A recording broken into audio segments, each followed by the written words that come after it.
Anakin Skywalker, the Chosen One, hero of the Republic, and later Darth Vader, commander of the Galactic Empire. And this was by design. We know that Palpatine had always planned on getting Anakin as his apprentice, watching his career with great interest. Anakin was groomed by Palpatine ever since he stepped foot on Coruscant. Palpatine would boost Anakin's ego, telling him how great he was and how he is more powerful than any Jedi. The short scene we see of Anakin and Palpatine in Attack of the Clones reveals so much detail to their relationship. Palpatine stating, "They've finally given you an assignment. Your patience has paid off." To which Anakin replies, "Your guidance more than my patience." These two lines alone illustrate that Anakin vented his frustrations about the Jedi holding him back and not thinking he's ready for his own assignment. And Palpatine has been telling Anakin to remain patient. If I had to guess, Palpatine would have been telling Anakin that he's powerful, and one day the Jedi will see that, knowing full well that the Jedi would only stifle every step Anakin thinks he should be taking. Anakin would view Palpatine's words as kind and reassuring, that he's given him good advice and wisdom, and that the Jedi Council are in his way of progressing further. Palpatine continues in this interaction, "I have said it many times, you are the most gifted Jedi I have ever met. I see you becoming more powerful than any Jedi, even more powerful than Master Yoda." At first glance, this could be viewed as foreshadowing to the fact that we know he one day becomes Darth Vader. But further understanding of what's happening here is crucial. This illustrates that Palpatine has told Anakin numerous times over the course of the past 10 years about how powerful he is, boosting his self-confidence and ego.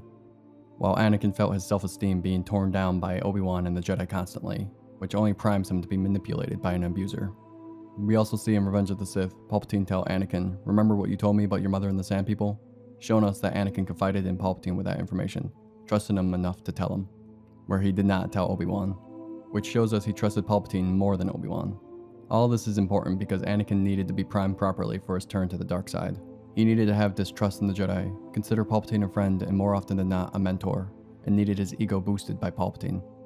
This all may be obvious to more well-versed fans, but as a refresher to those that may not have picked this up, as it's an important setup to what I'm about to get into. Along with priming Anakin to turn to the dark side, abandon the Jedi, and fully put his trust into Palpatine, he needed to be prepped to help command the Empire. This is where the Clone Wars comes in. It served as a multifunctional tool for Palpatine. The Clone Wars was used to divide the galaxy. This separation of the Separatists and the Republic gave Palpatine the ability to have a secure placement of his military on almost every planetary system, with having clone military bases already established on every world, so when the Empire rose, he would already have control and occupation.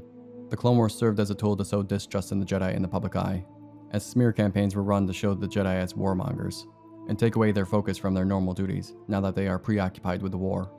This allowed the public to accept Order 66 as a necessity, especially with the last straw of the Jedi's assassination attempt on Palpatine, as he posed to the Senate. It also served as a tool to separate the Jedi out to be executed by Order 66 on various worlds, isolated from the Jedi Order in the midst of battle.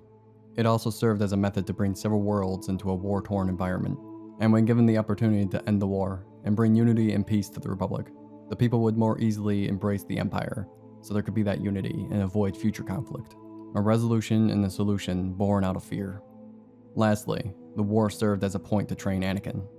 The war gave Anakin the prep to be Vader as commander of the Empire, honing in his skills during the Clone Wars in tactical strategy, battlefield engagement, space battle piloting, commanding naval forces and Republic cruisers, as well as leading ground forces.